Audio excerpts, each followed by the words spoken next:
Hello, everyone, and welcome to the Memory Makers podcast. This is episode number 2. We're joined by my good friend and pretty new friend, Ian.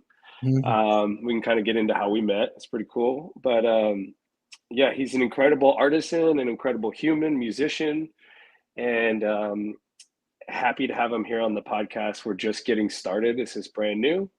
So, Ian, if you want to maybe just introduce yourself briefly and like who's Ian? Where are you from? Where you live? What's going on?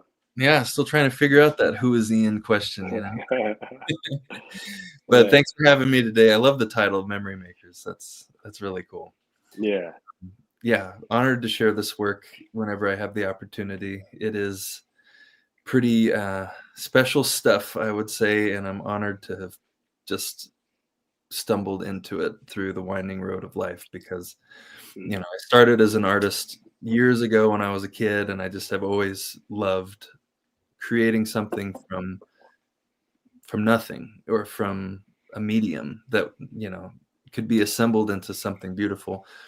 And then I was always looking for a reason, a meaning behind what would be created. And so then out of kind of an economic necessity, I chose nursing as a profession and went to a little local nursing school out here in the northern desert of California. And I didn't feel at home at first in nursing because the medical environment just wasn't suited to reflection, really. mm, And I'd get these moments with patients and I'd be like, gosh, it feels like these conversations are huge in life and we're just blowing right past them and on to the next thing. And so there was this conflict through that whole chapter of my life of just like, there has to be something more conducive to this desire to learn from suffering. And eventually I came into hospice and I found my place there for years. And just to learn from people who are facing the utmost difficulties in life with a degree of responses, and just to assess it. And the artist in me was always looking at it from a hope of being educated and able to support people and to facilitate something. Like I wanted to create, and there was always that like burning desire to like receive and create. And mm, so I did start this program with music along those earlier years where I would create legacy songs for people who'd share their stories with me. And I did that for years. And my mom had this idea of taking something tangible where music was intangible. It was receiving stories and memories and creating songs. My mom was like, well, you're a visual artist, so why not put it out there to people that you could create portraiture with cremation ashes? And mm, that just blew my mind. I was like, what I mean, you just can't get any more meaningful, I don't yeah, think. In my yeah, opinion, just as doing this for years, it's been the utmost of artistic combination with a sense of purpose. And it's provided for a lot of people a way to transform grief in a tangible way and to preserve a memory and a presence that is beyond the shelf or beyond the box in the closet or the urn on the mantle. It's very symbolic. mm, And people have come to me after holding on to ashes for years and hiding them away, and mm-hmm, then realizing that this is a step towards surrendering something so precious and so vulnerable to the potential of new creation. And the art represents what's really going on in the heart with this. And since then, I've become a grief counselor, and I hung up my stethoscope several years ago doing um, from formal nursing. I'm still licensed, and you never know. I just don't want to let it yeah. go, of course. It's But it's a great skill to have. it is, yeah, and an option to contribute in a different way. But the grief counseling combined with the art process has been something that just feels like home, and Powerful. happy to share it today. So thank you. Yeah. Wow. I want to go back for a second and touch on something that you said. You mentioned surrendering. Mhm. Um, I in talking with people about uh, creating a legacy or memories um, having to do with ashes, so often I hear of people passing them from family member to family member, and oftentimes they're kind of tucked away somewhere that's maybe not even visible, Mhm. and sometimes people just aren't ready to go and scatter them or to do something with them. They don't know what to do, and also maybe aren't ready Hmm. to do anything because it feels like maybe, I don't know, turning a page, turning the last page of a book or something. um, Very interesting to me, and especially Right. the way that you put it there. Yeah, maybe you have something to share more in that. Yeah, I think it's humbling to work with people on their pathways of grieving because everyone's on a different timeline. Everyone has different expectations of their own responses to loss, and just from an artist and counselor point of view, it's revealing in a beautiful way to see how people engage with the concept of mortality or the concept of ashes and what those represent to people. And it is a surrender. The step forward into something unknown and new is intimidating, Mm, honestly. And it takes a lot of trust. And I feel like what's been so helpful about art as kind of the ambassador of the journey for these individuals, it allows people to see that potential in other people and to say they did it, and that's beautiful, and maybe I'm ready to do it. mm, And that's less apparent in other aspects of this expression of grief because it's such a taboo subject in our culture.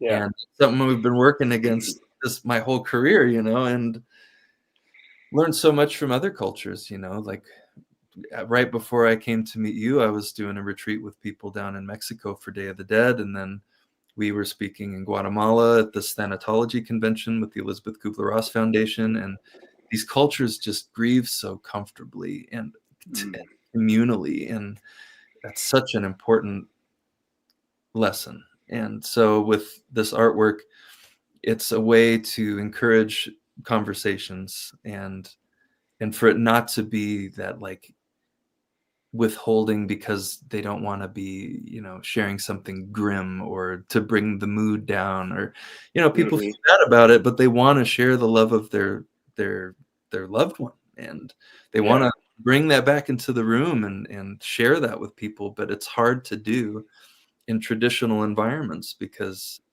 most people feel like people just don't want to hear it. but agreed. but When there's like this art piece that's brought up and it's a beautiful thing and it's a more fun thing and it's more lively and positive as opposed Mhm. to maybe just a metal cylinder, right? That Yeah, seems where seems a little grim. the death and instead of focusing on the life has been a Exactly. factor with the counseling, because it's like the death did happen and that's something that needs to be completely accepted, Mhm. but there's so much more in the past that can be brought to the present and taken to the future, and love to be discovered in the journey ahead.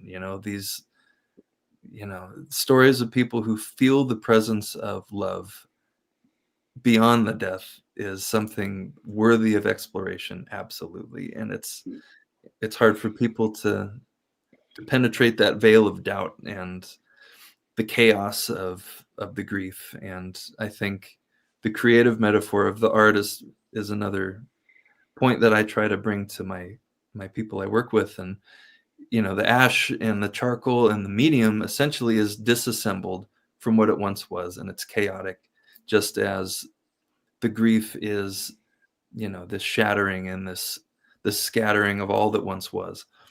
And through patience and dedication and process and willingness, you can assemble that chaos into something limited only by your imagination and your vision. Mhm. And that in itself is art to me. And to see that bloom from other people that have just so bravely participated in this process, it's divine, really. It's amazing to see that strength, and how then they take that purpose to the world, and that gives them a whole new reason of life, and they can see people with compassion that they didn't have before. And Mm, I think that that's a huge part of healing, is to nurture that compassion to see other people who suffer, and this desire to help them and contribute to them with your own pain really helps move things through, mm, and keeps things from stagnating and poisoning you, because that withdrawal and that disconnection that can happen, it can destroy you. And some of life's greatest losses are, they have the potential to transform your life or to, to destroy. And I mm. feel like that kind of power shouldn't be taken lightly. I And so agree. it's it's quite a task to work Yeah, it's heavy. Yeah, it's in heavy and this also degree. light at the same time. Well, let's Mhm. do this. I know you pretty well, but I think let's just say someone tuned in here and they have no idea what you do. Right. Let's talk very definitively about what it is that you do, Mhm. and what it looks like. And I can bring up an example on the screen, or if you have anything there. Um, yeah, you tell me. But why don't you start talking, and I'll pull up some pictures on the Yeah, side. great. Does that Yeah, if work? you got photos, that Okay. works great. I don't really have anything in here. I give it all away, so Yeah, right. Makes sense. yeah. So you talk, and I'll figure it out on this end how to Yeah, share. so for people who are listening and are just kinda like, "What the heck is he talking about?" This Hmm. um, I incorporate cremation ashes into works of art, and it's custom based off of the conversations with the people I work with. And so in a therapeutic sense, to reflect the symbolic and literal elements that represent that loved one. It can be photographs of that person, of who they were, and very key elements at their chapters of life.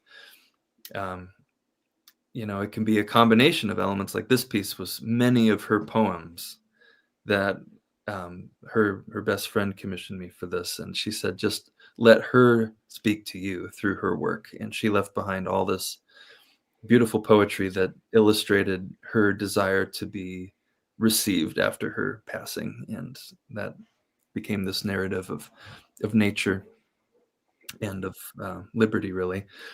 And then some people incorporate, the metaphors of these creatures that have these transformative journeys, like the butterfly, the dragonfly. They start as something contained and bound, and then are released into liberty and freedom.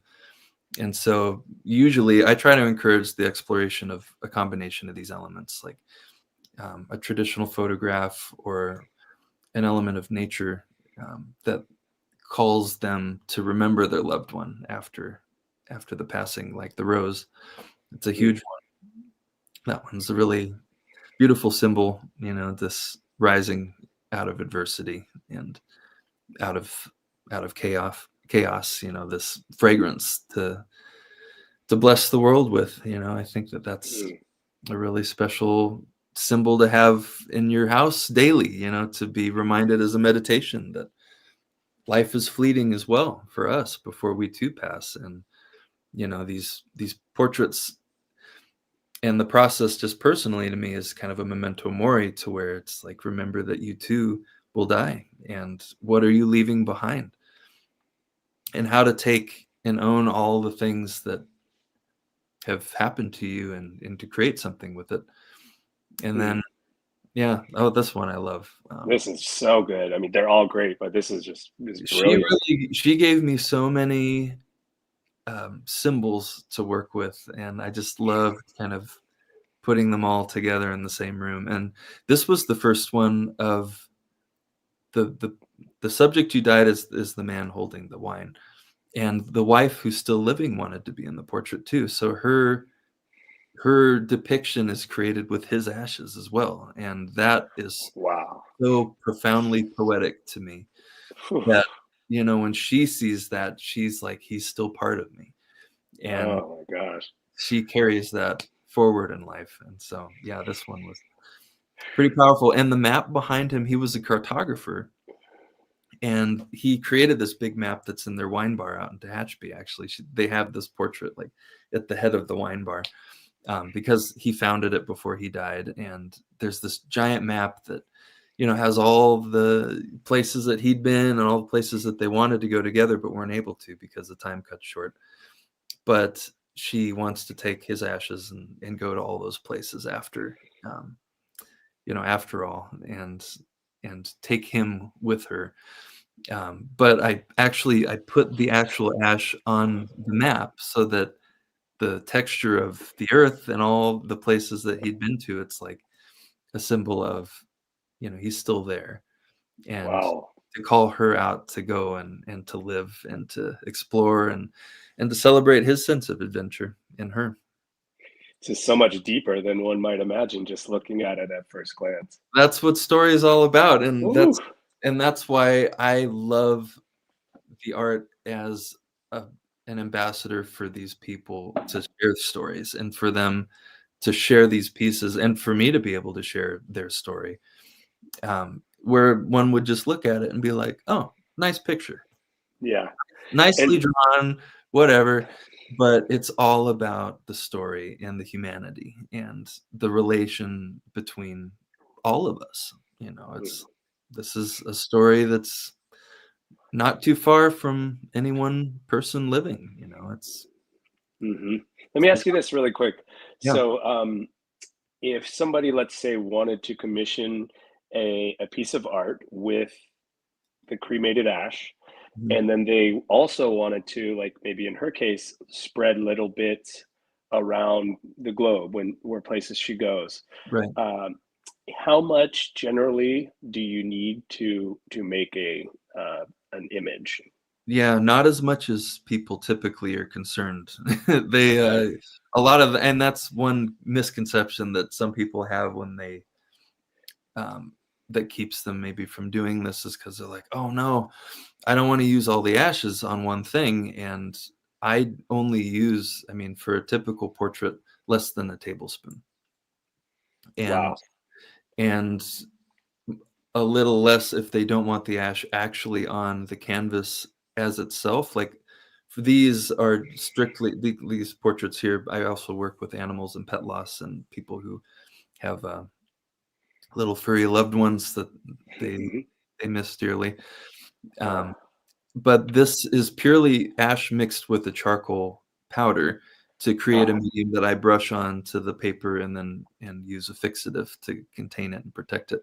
But that uses very little ash, but microscopically ash is in the entire picture.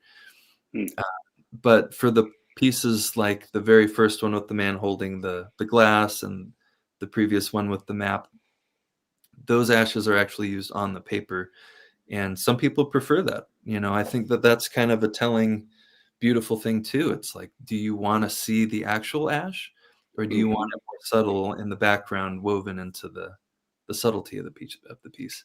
Yeah. Yeah, but Wow. it's I'm both it's are amazing. yeah, and they both hold different meaning. And lately, people have been wanting both. A subtle, to where they can look closely and see the actual ash, like on the sand of the beach in a scene or something like that. And, Mm, it's woven a little more subtly into the work. But, it's all a discussion. So when people reach out to me, it's a beautiful conversation about discovering these things and then assigning a sense of meaning to each thing. Art is translation, and grief is such a chaotic thing that art tends to help focus certain elements and allow it to be more accessible for people to hold and to observe and then to move through. mm. One of my favorite things about your work is that I can imagine this on a wall in someone's house, and when they have guests over for a dinner party or whatever, someone might say, "Oh, what a beautiful photo," what is that? And then in this case, "Oh, this is my horse that I had for 30 years," and um, they say, "Wow, what a great portrait," and then for them to then carry on and say, "Yeah, this is actually his or her ashes," Hmm. is so mind blowing and so unique. Um, and to like the like warmth and the spark that arises in that moment, Hmm. and in that conversation is just so dramatically different than, um, let's say, a very traditional urn that might be on a mantle or might be in a closet or a garage or an attic because they don't know what to do with it. Right. It's those two are so opposite in the joy and love and conversation and connectivity that surround that person or that pet. Right. It's wild to me. And by the way, you're so talented. Like looking at the detail of these is. By the way, Yeah. is that a wolf? Am I seeing a wolf in the Yeah. dark? Well, this The is wolf crazy. in the What? back, peeking through the shadows. It was a personal little Easter egg that they wanted to add to the recipient of Wow, I had never seen that, and I've looked at this piece a few times. it. This is incredible as well. We want to chat about this. So, I mean, let's talk a little bit about these pet memorials, right? Because this is interesting statistic. Roughly 2 million people in the U.S. are cremated each year, and roughly 2 million pets. So Oh, it's almost the same. There are so many little furry or feathered loved ones that we lose, right. and people are so connected with those pets. More so than their human loved ones. Sometimes, yeah, because of that Yeah, unconditional love. the bond, and Yeah. it's the relationship of love. And I feel as working with people in a counseling situation, people feel ashamed sometimes that they grieve so deeply for their animals and they didn't grieve as deeply for their grandparents or Uh, something. And that's tough for people to accept because they feel it's wrong to feel so broken at the loss of a creature. And and to just reflect on that, this is it goes to show that love is love and grief is grief and a relationship is a relationship, and what you pour yourself into and bond to with the spirit of love when that's broken, it's all the more painful. And that's the bitter vulnerability of that coin that we flip when we choose to love is, the loss is felt that much deeply. And to allow people to kind of own that and let go of the formality of like, well, I should feel so bad about that person. And it's like, well, if you're not, then you're not. Or if you want to explore that, then by all means dig deeper, but then don't discount the pain that you feel for something truly. and yeah, and for whatever stigma or expectation, discount it. yeah, That's it's not that doesn't help move the grief through. And I think that it's been beautiful to see people just completely accept that they loved this creatures with all their heart because of their companionship and that unconditional quality. yeah. I think humans put a lot of conditions on things. I know, and there are no rules, right? There's no rule book. We're not taught how to deal with this Yeah, growing up, and right, it's oftentimes a very new feeling and new thing for people. right. Um, okay, so walk us through if I find you, let's say on the memorial market, and I would like a cremation memorial, Hmm. and let's just do this. Let's pop out, and I'm on your page here. So I say, wow, this really resonates with me. Walk me through what the process is like right here. We're looking at Yeah, looks like we've got some options just starting from the size in these options. Let's start there and go from how it would work. yeah, I'm actually planning to reframe the pricing a bit to start at a lower price and then have it be more of a custom pricing based on the amount of detail and the references and the size and shipping. Um, with the website, we aren't able to adapt it quite yet, but we'll figure it out, and then We we'll will. Yeah, we're continuing to do make that. the website better. Yeah. Yeah, and then to just respect accessibility with people, you know, I feel so many times, you know, budget is a difficult thing when if the death is recent, Yeah. and to respect that with a tier that allows for people to be able to begin something, even if it's small. Hmm. You know, the works do take a lot of time usually because of the degree of detail for a lot of these pieces, that the pricing does have to reflect the amount of time that it takes to complete.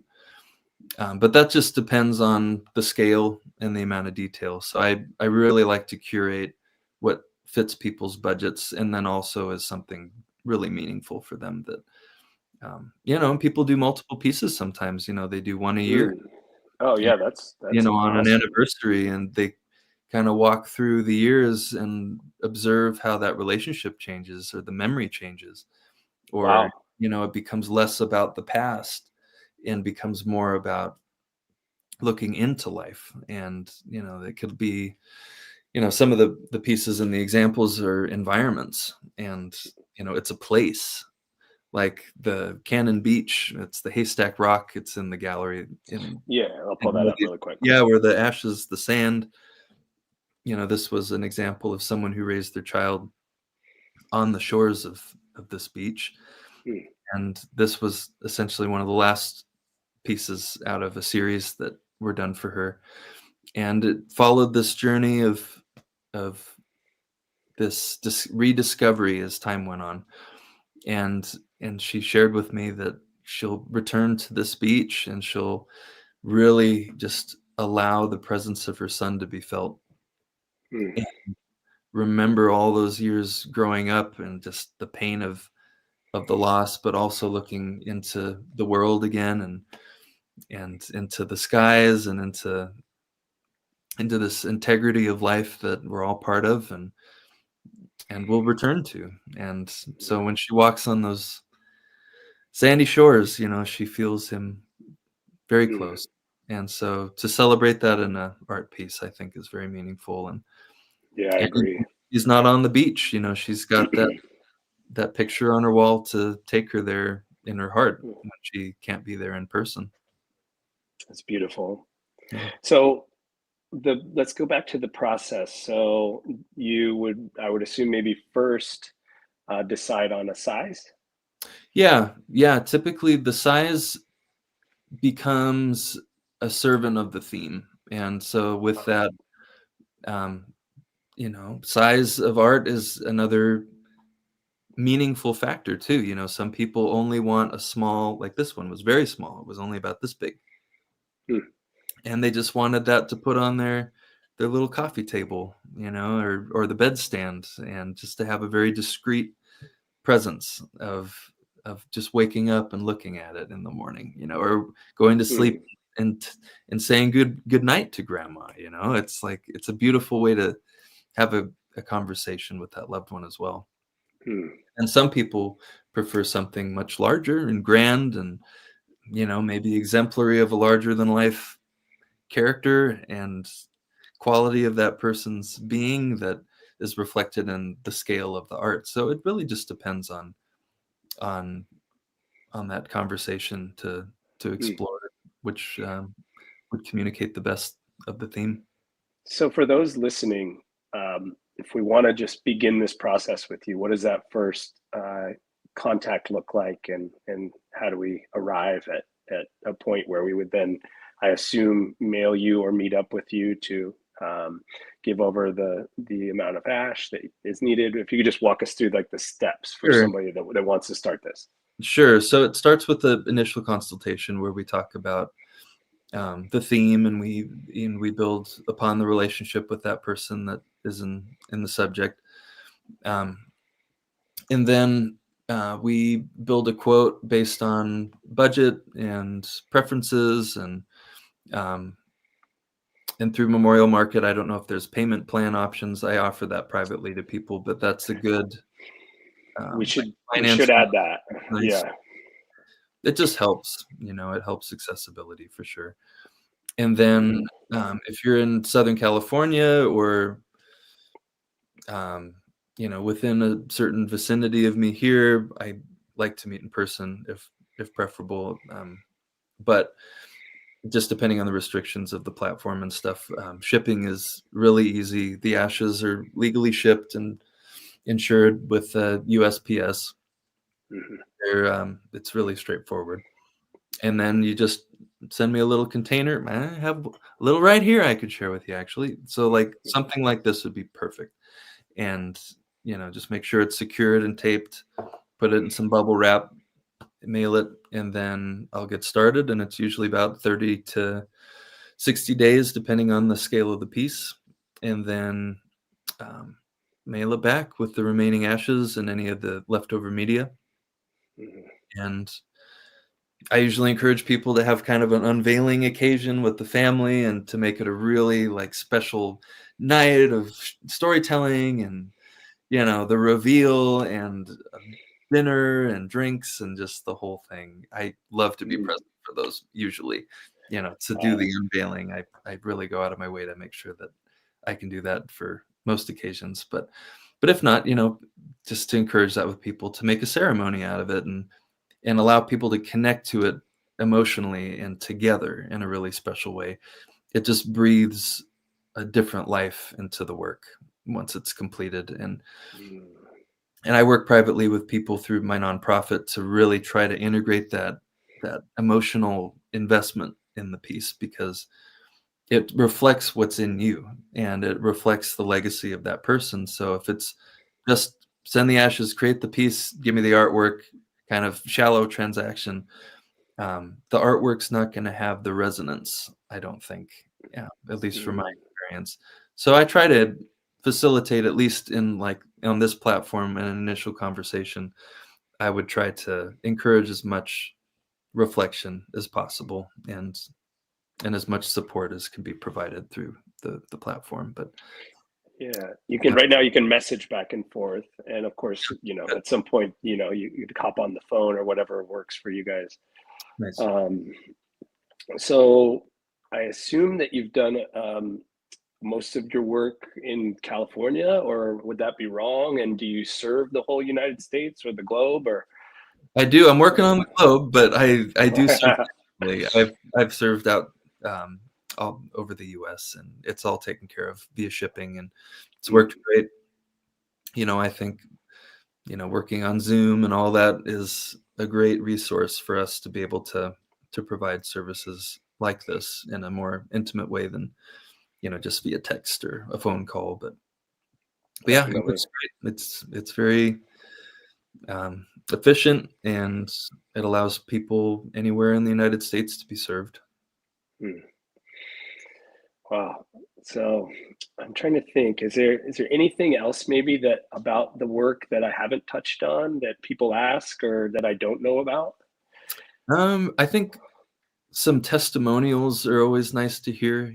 People, the impact that the work has had on certain people. I love to share their stories as well, and to allow that to illustrate a little bit more for people maybe who are listening and are like, huh, what would that feel like, to Yeah, do this or to receive it back, and yeah. it's Is there one uncharted that stands waters. out?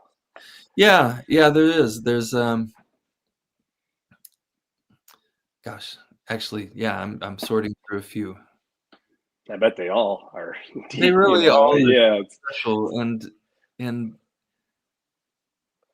yeah, they are really all so precious. And I would say I would say there's one I created for a woman who lost her husband, and she shared with me a TED talk that he did, and wow, she said, "Let him tell you what he needs to become." wow. And I love it when people do that sometimes, because it allows for total freedom in this like listening, I guess you could put it on my end, that allows for something really surprising to come through usually. And usually it's right on the money and it's always like, how did you know that or something? But with this case, he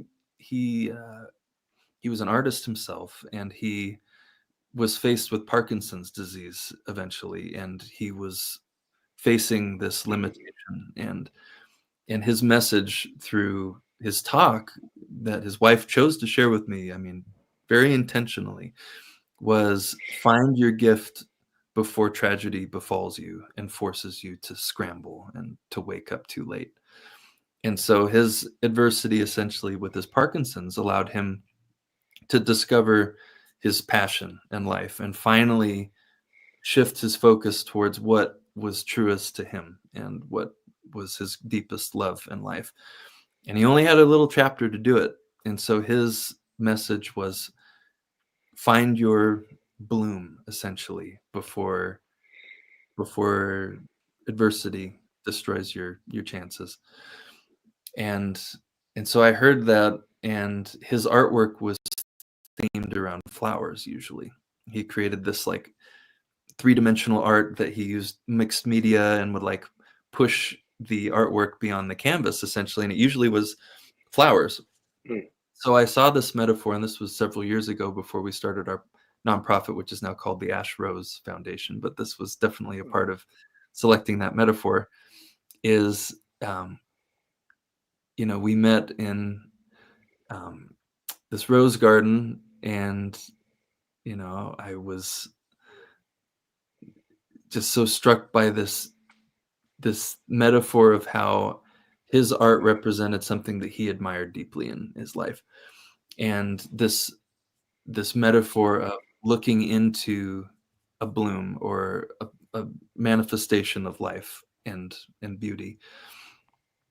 And with his message, I felt like a picture of him wouldn't do his message the heart that he was trying to express. And so um, I created this rose with his ashes that is just this huge, grand bloom with I timed it.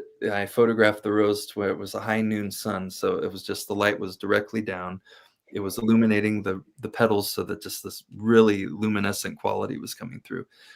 And I made the rose about 10 times larger than life. It was this really big, beautiful rose with thorns on the vine. And, the wife said that the thorns were so important to acknowledge because there was pain and a lot of challenge between that relationship. As the disease got worse and worse, it just cracked open so many inner things. And so she wanted to celebrate the thorns and the majestic bloom as well. And allowing me to listen to him um, made for a really, really special representation of him. And Mm. and it's the thing, she keeps it in her living room, and when there's guests that come over, she gets to tell that story about her husband beyond the artwork and beyond the death, to go back to his message and his deep desire to inspire people to embrace life and to affirm their deepest calling before it's too late. And then she gets to share that whenever Yeah. whenever that's in the room. And that work is the artwork is the spark that sets that conversation off and has so much meaning. Mhm. What I love about doing these interviews and chatting is, um, I think the bigger goal here is to just rewrite this narrative Mhm. about how people treat this chapter of life. I like that. And with each artisan, there's such a different way that they kind of approach that, Mhm. right? And man, I'm so grateful for the work that you do, and I know a lot of people that you've helped are grateful, and I just hope that people will see this and consider this as an option.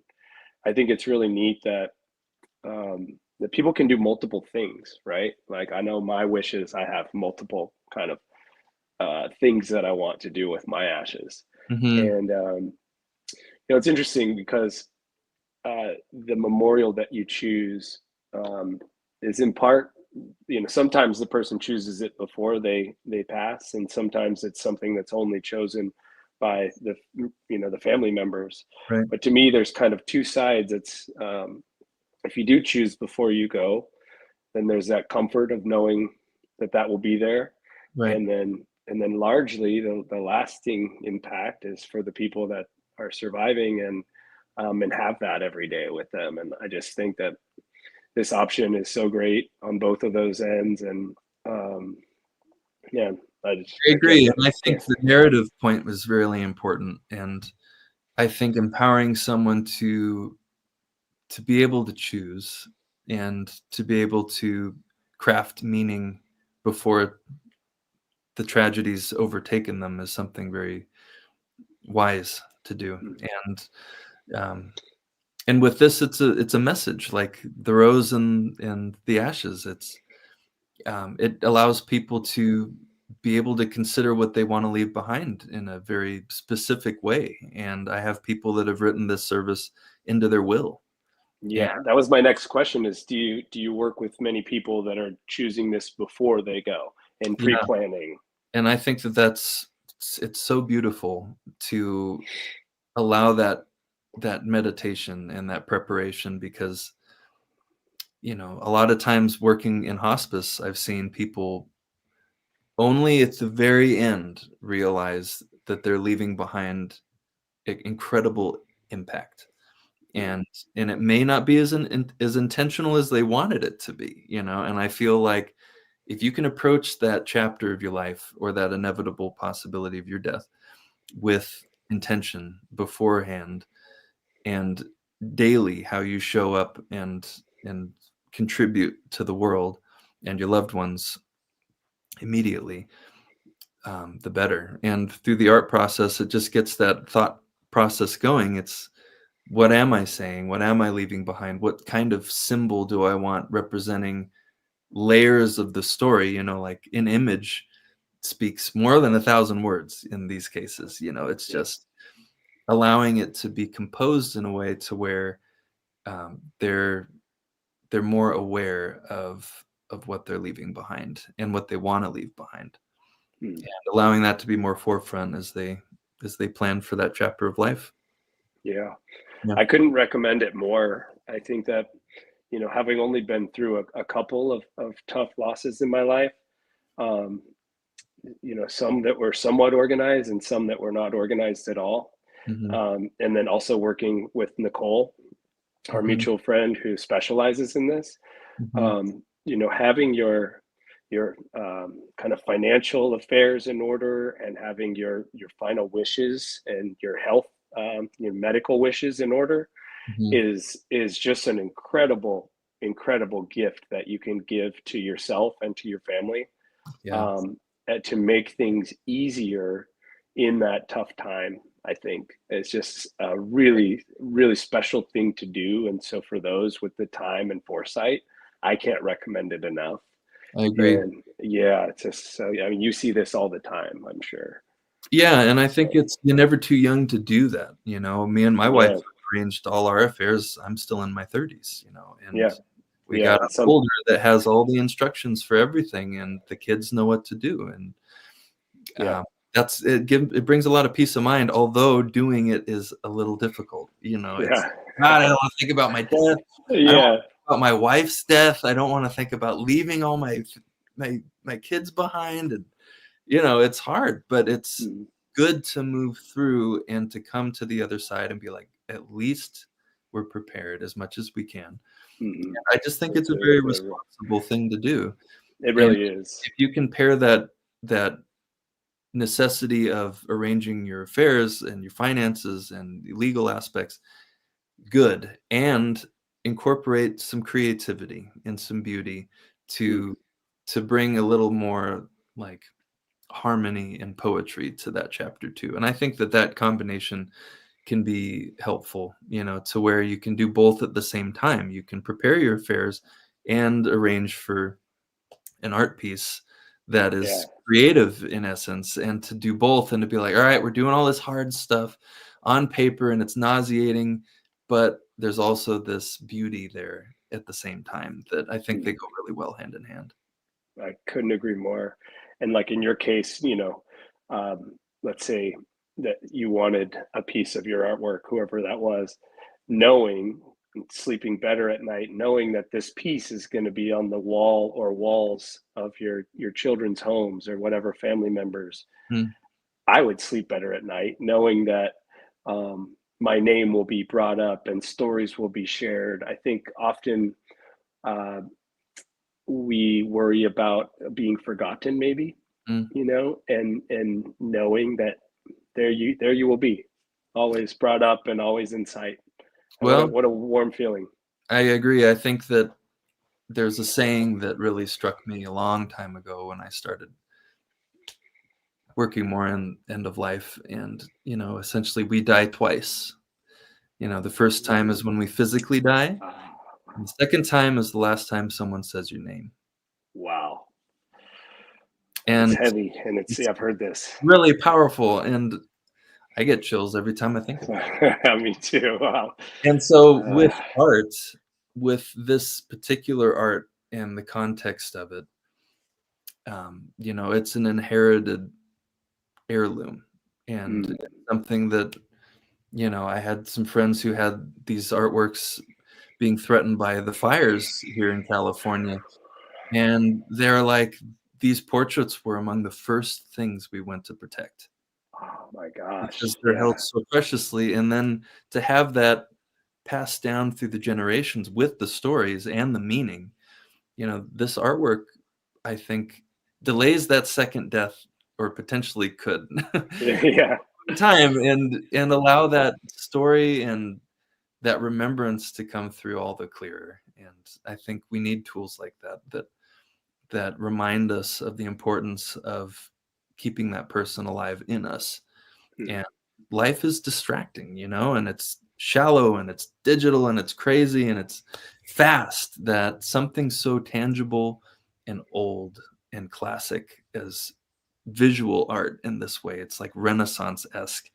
mm, And I think there's something comforting and strong and like grounded in that practice, and it just reminds us that there is stuff out there worth taking the time to do, and mm. worth devoting time to cultivating, and playing the long game, and not just boom, boom, boom. And I think that memory and remembrance it's a long game thing, and it's Yeah. something that needs to be done slowly, Mm, not rapidly.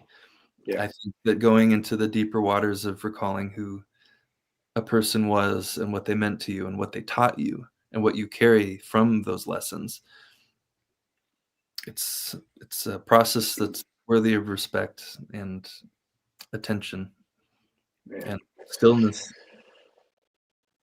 Hmm. It's nice to hear.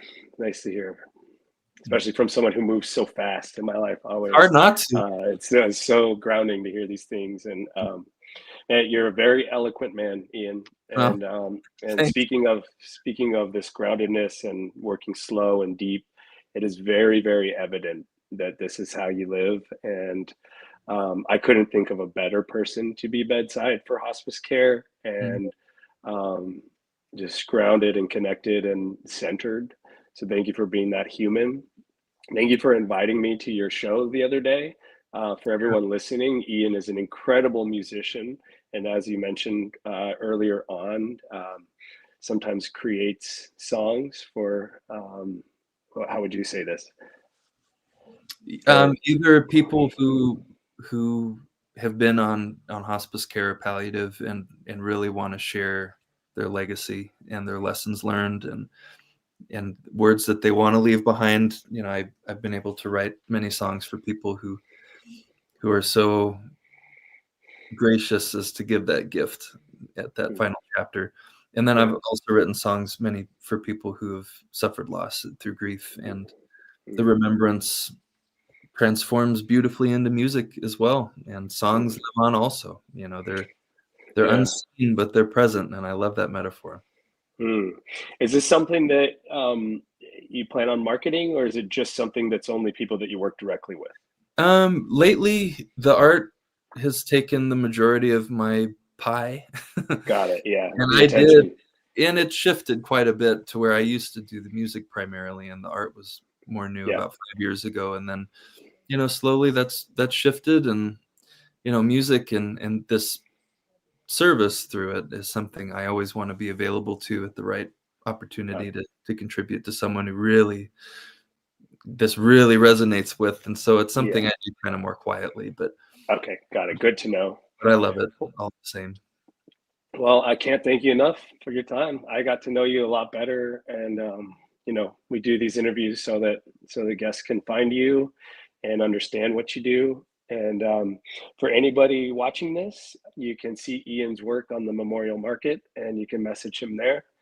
And I can't thank you enough for your time, man. And keep on doing what you're doing. And I look forward to hanging out in person again soon when I don't have to leave so soon. Right. But man, you sing so well. I've also never heard. Well, I shouldn't say never. I've heard very few people in my life whistle as good as you. And Yeah. Thank yeah, actually, I oddly enough, one of them is my father, who is a really incredible whistler. you. Oh, But great.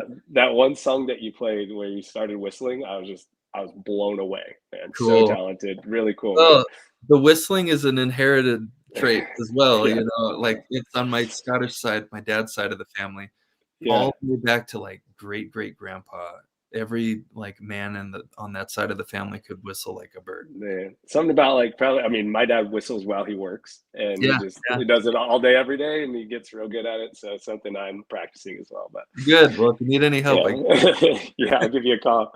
Hey, man, thank you so much, and I look forward to a long life and relationship, hanging out and helping people to just have a little less grief and a little more positivity in these times. And I think that we're both helping to do that. So thank you for what you do, and thank you for what you will do in the future. well, thank you for what you're doing, putting Yeah, all these pieces together for people and making it yeah, accessible, because most people just don't know that you can. yeah, And totally. thank you for having me today and to You share. bet, brother. All right, man. Thank you, and we'll talk soon, my man. Sounds good. All right, all right. Thanks, everybody. We'll talk to you next time.